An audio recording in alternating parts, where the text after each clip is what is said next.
Welcome to Season 2 of ADHD Difference. I'm your host, Julie Legg, ADHD advocate, author of The Missing Piece, a woman's guide to understanding, diagnosing and living with ADHD, and an unapologetic doer of many things. This season, we're turning up the volume with a global lineup of brilliant guests, bringing their lived experiences, insights, research, strategies and resources. And of course, along with a healthy dose of humour and humility. Whether you're neurodivergent yourself or just curious, there's something here for every curious brain. Let's dive in. Today, I'm joined by Chris Loper, an ADHD coach, educator and writer who helps both adults and students better understand their brains. Chris not only works in this space professionally, but he lives it personally. As someone with ADHD himself, he spent years refining a practical, compassionate approach that blends neuroscience, mindfulness, and real-world strategies. He teaches that thriving with ADHD starts with taking care of the brain itself. Welcome to the show, Chris. I'm really looking forward to this conversation. Thanks, Julie. Me too. Yay. We're going to explore your insights on ADHD and brain health. But I'd like to start with, you've said that you've had ADHD yourself, and now you dedicate your work to helping both adults and students understand how their brains work. So can you take us back to when you first began to recognize ADHD in your own life and how that's reshaped your approach? Yes, it was something I figured out in my late 20s, early 30s. It didn't get recognized in childhood because I was a very bright student. And so I did well in school despite my ADHD and being just like a world champion procrastinator in school and kind of getting away with doing very little work. So had I been less bright, we probably would have recognized it when I was a child because I would have had bad grades.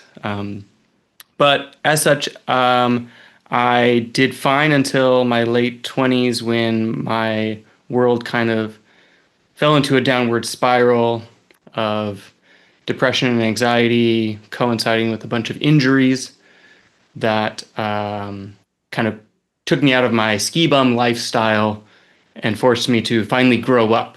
I had spent my 20s kind of delaying adulthood, which meant like it didn't matter that I had ADHD and didn't manage it. I was just having fun. And then I stumbled upon information about it because I was learning about education and the brain and was like, wow, that's me. Okay. That's new. Never thought to think about that. And since then I resolved to design my own life in such a way that I could thrive with it, get the upsides of it without suffering too many of the downsides of it. And so that's been a great deal of like lifestyle design and healthy habits and kind of a unique career choice that's allowed me to do really well with adult ADHD. After your diagnosis, has that helped you reframe your own life to date? You said that you went through this stage of feeling that you needed to grow up. Did the diagnosis help you make that decision? I'm not sure. It was kind of part of, like, I was at the same time overcoming marijuana addiction.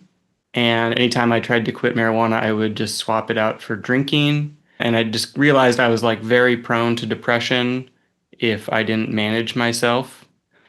And so all those things kind of came together at once when I was 30, where I was like, I need to be clean and sober for the rest of my life.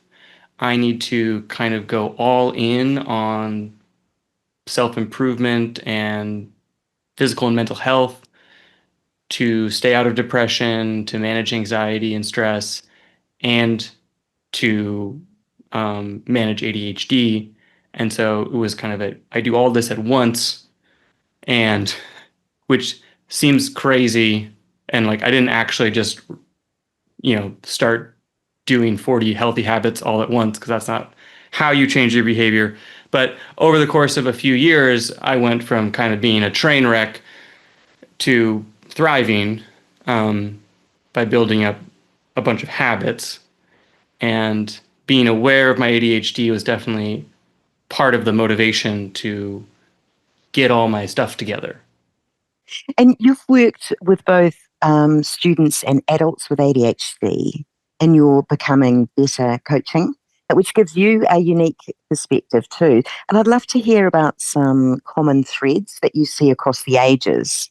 Yeah, so I work with 3 different cohorts. One is tutoring, and so elementary, middle school, high school, as a tutor and academic coach, and loads of my students have ADHD.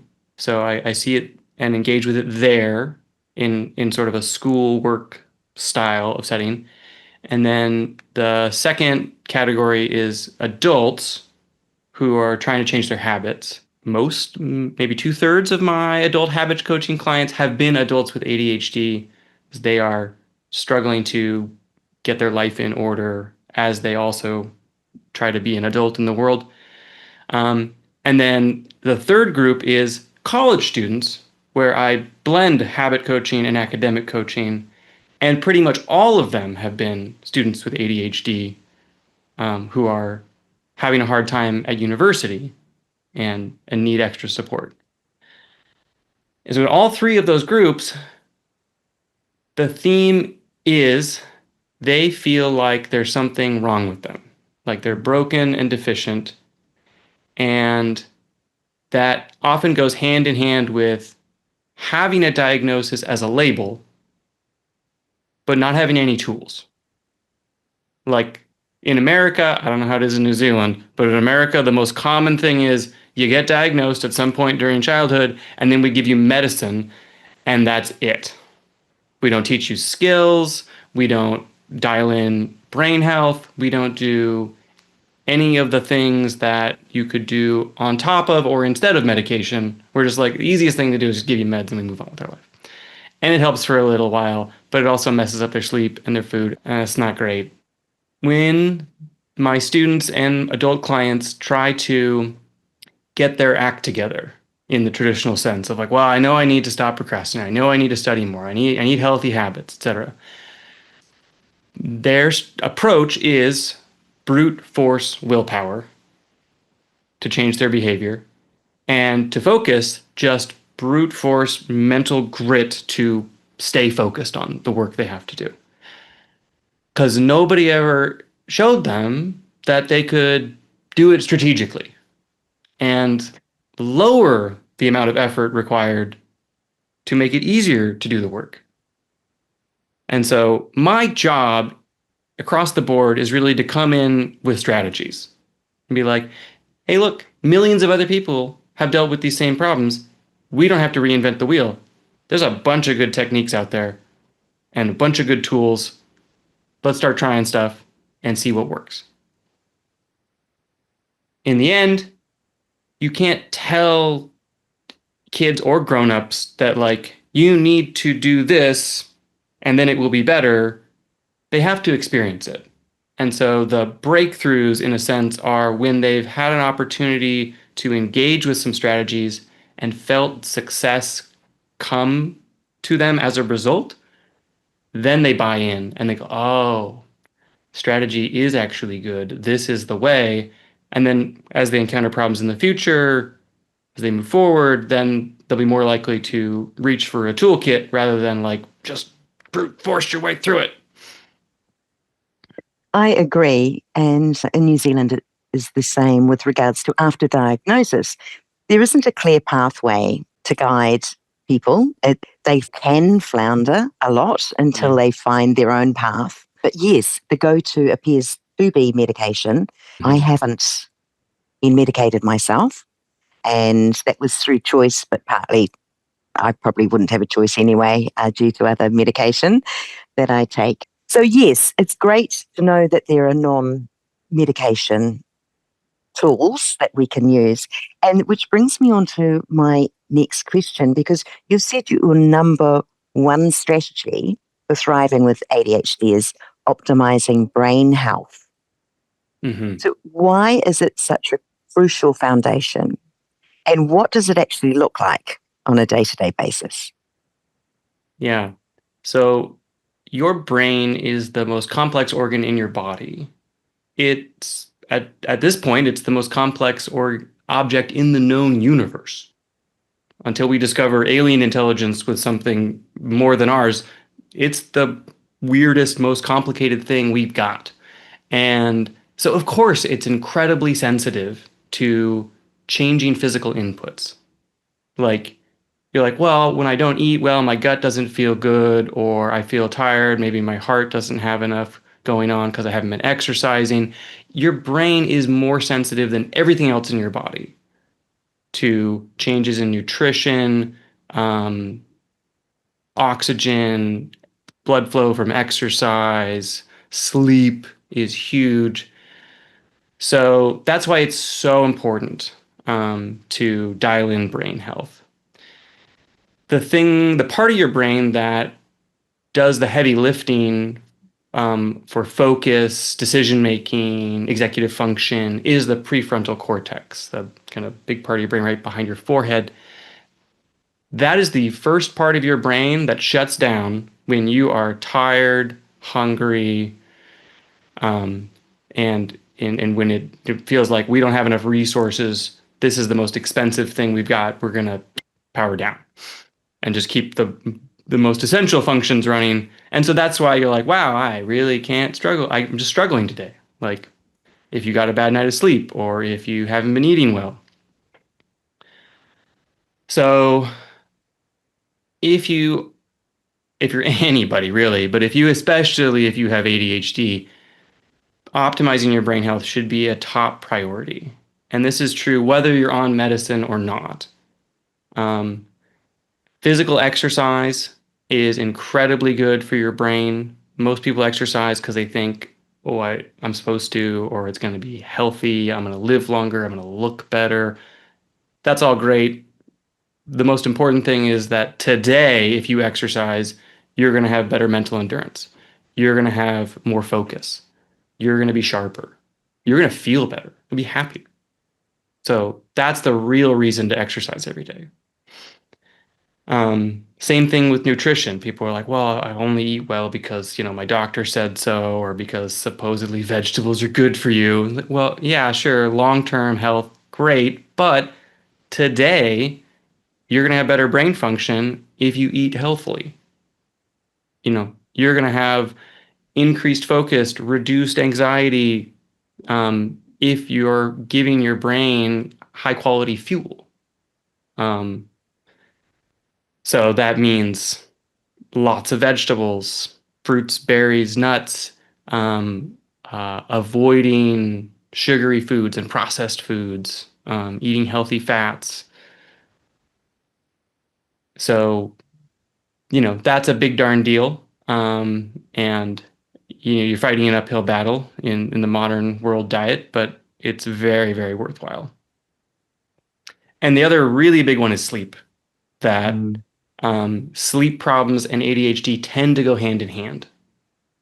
So they kind of feed off of each other, where people with ADHD tend to also have disordered sleep.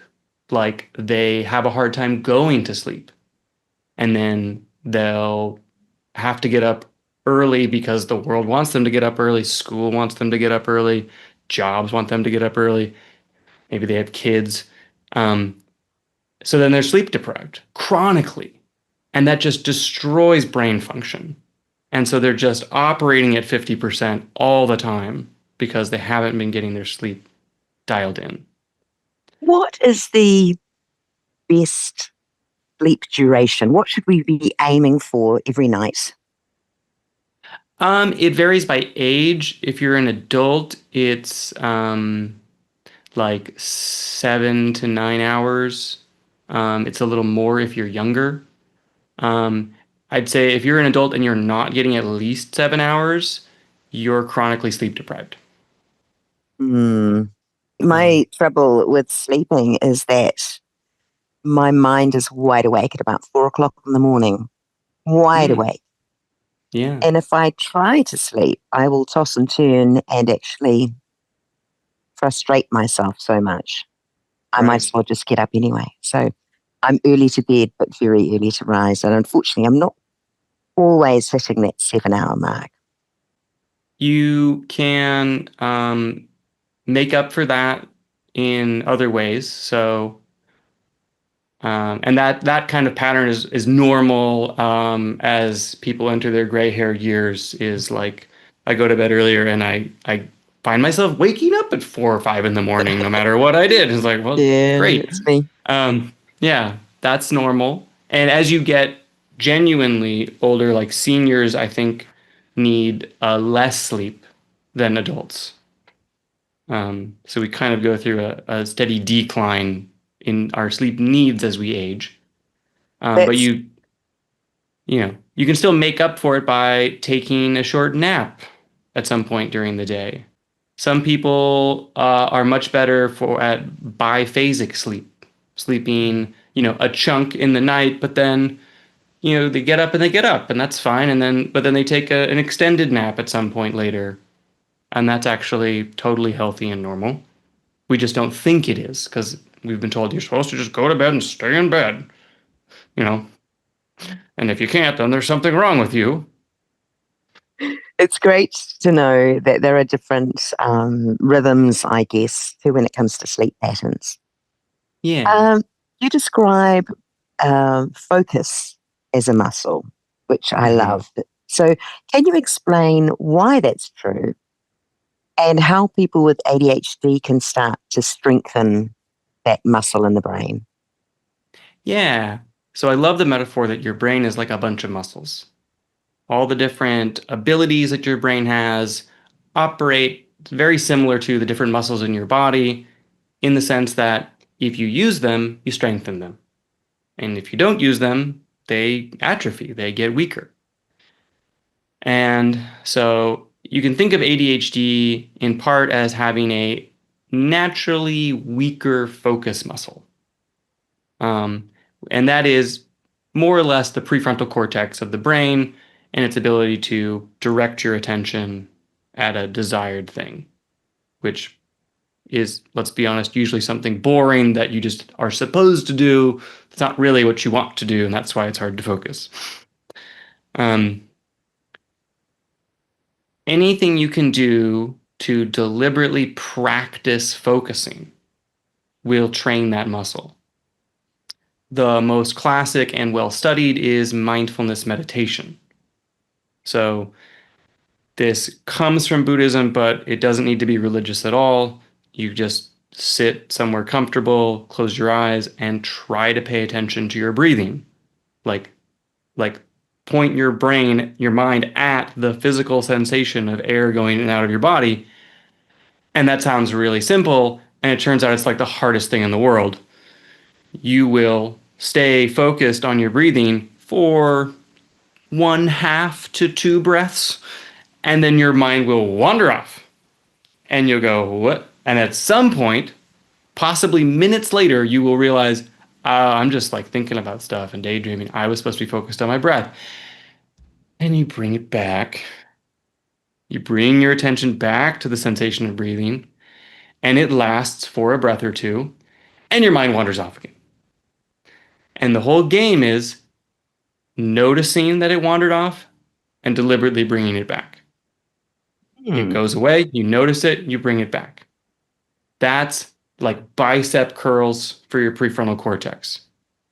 It is cultivating an actual awareness of what your brain is doing and choosing to direct it. Hmm. And it's crazy hard. So most people try meditation and they think I'm just supposed to sit here and not think. No, it's not possible. That's going to make you feel like a failure. Like the game is the struggle. The whole point is it's really hard and you're just bringing it back, failing, bringing it back, failing, bringing it back. And the whole time you're being nice to yourself about it. You're being gentle with yourself. Because there's no reason to be upset. I'm like, this is just what brains do. And over time, it gets better. However, meditation is only one way to train up your focus muscle. If you like to do art can be a great way to force yourself to focus on something. Reading can be a way to practice focusing. Yoga is basically like meditation with movement, and so many of the same benefits. Great to hear. And I love the idea of bicep curls for the brain. Mm-hmm. I love that. That's great. That's proper exercise. Really nice to know that, again, there's alternatives to, say, the standard meditation, which can be quite scary for the likes of me that struggle to, even with the concept of being in one space for a period of time, concentrating. So I love the art and I love your other suggestions.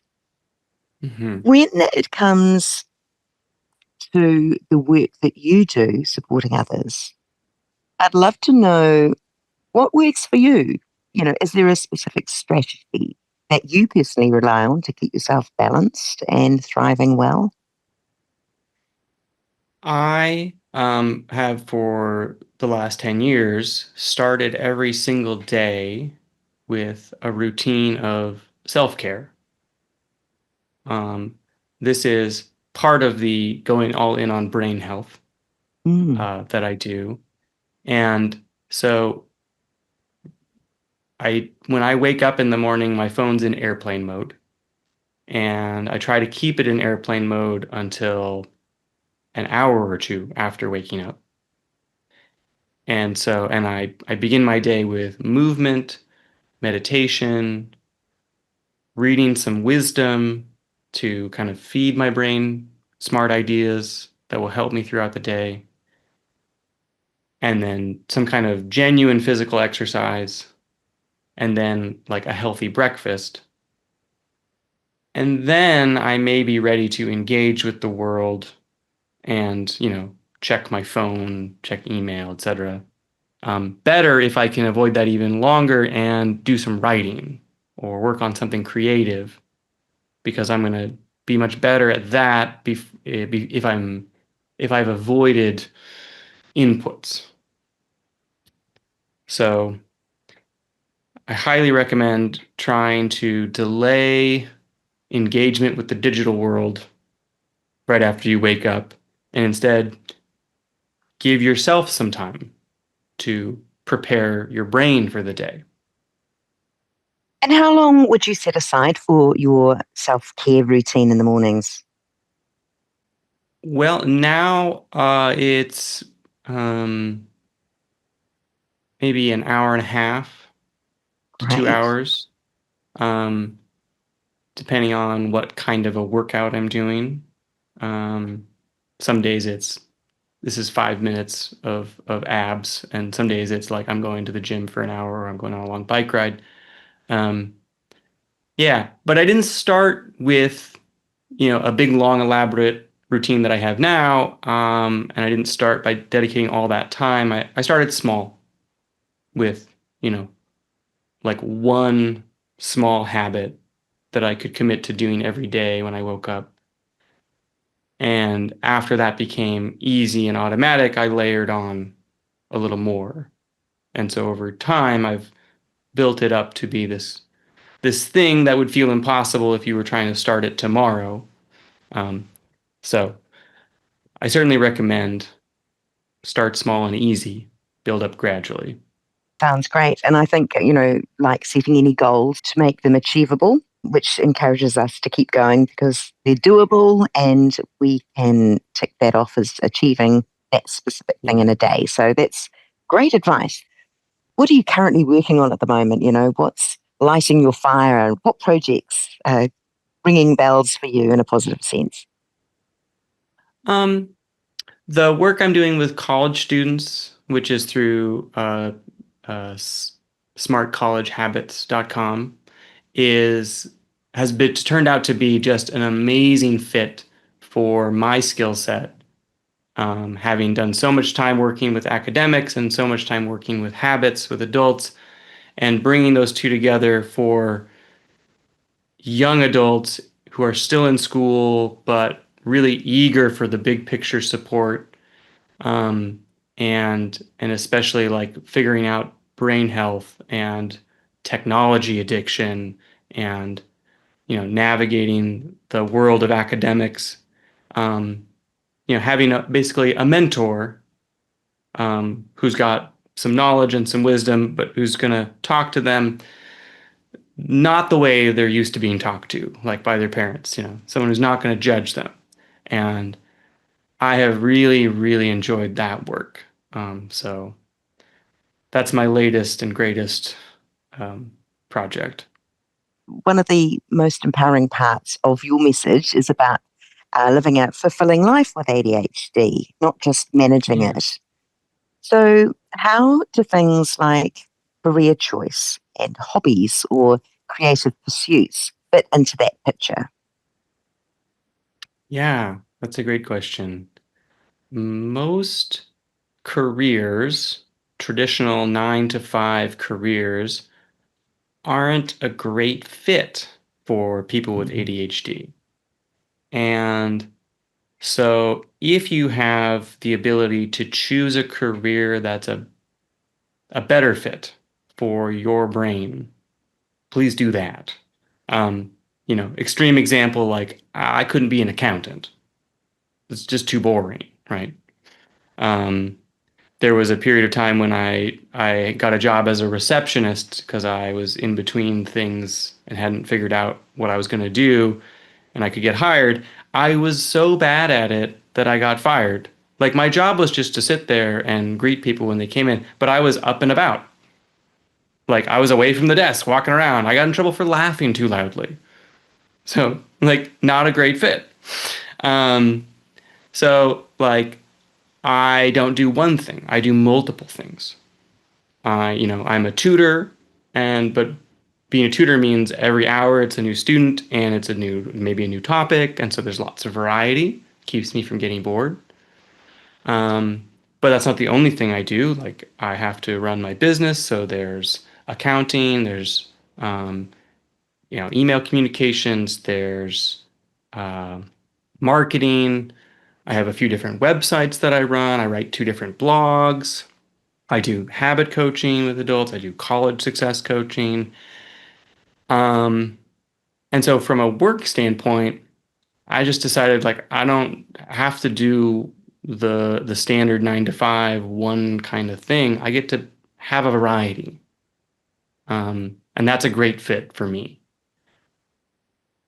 And then whether you have that kind of work or a more traditional job, cultivate hobbies that satisfy your desires and are good for your brain. So, like, I ski and hike. Spending time in nature is very good for me. The exercise is good for me. I'm really into board games.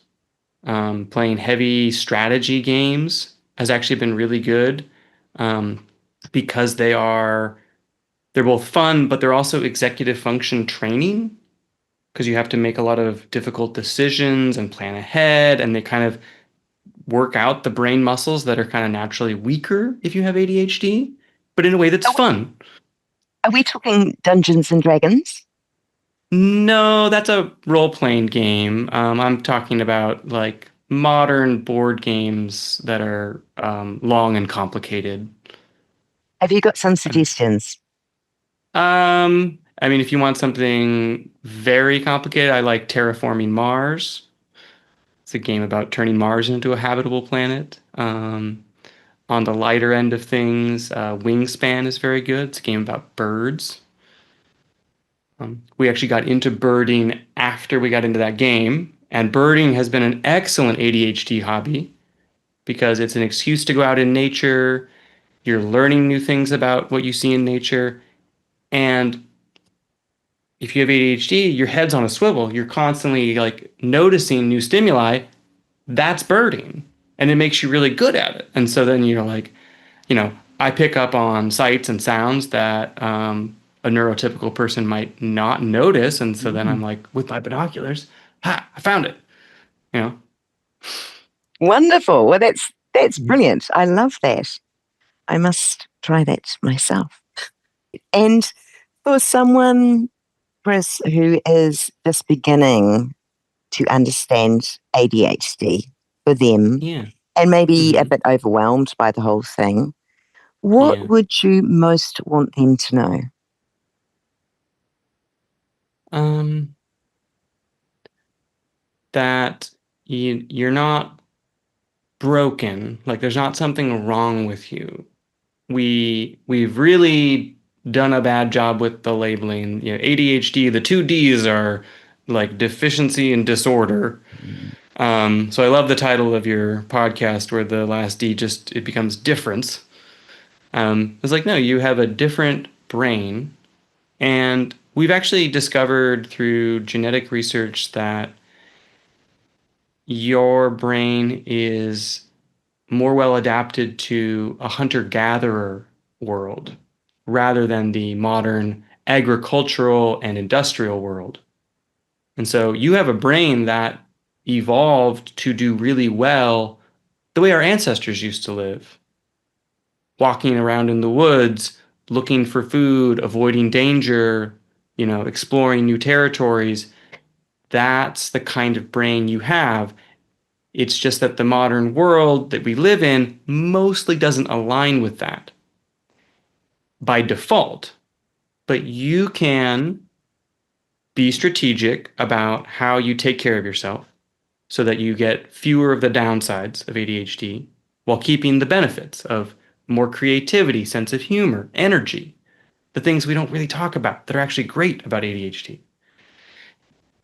And you can deliberately design a lifestyle where you get to thrive because, you don't have to join the traditional rat race. You get to go, go live how you want to live. Great, great words. And I'm sure they'll fall on very appreciative ears for our ADH Difference podcast listeners.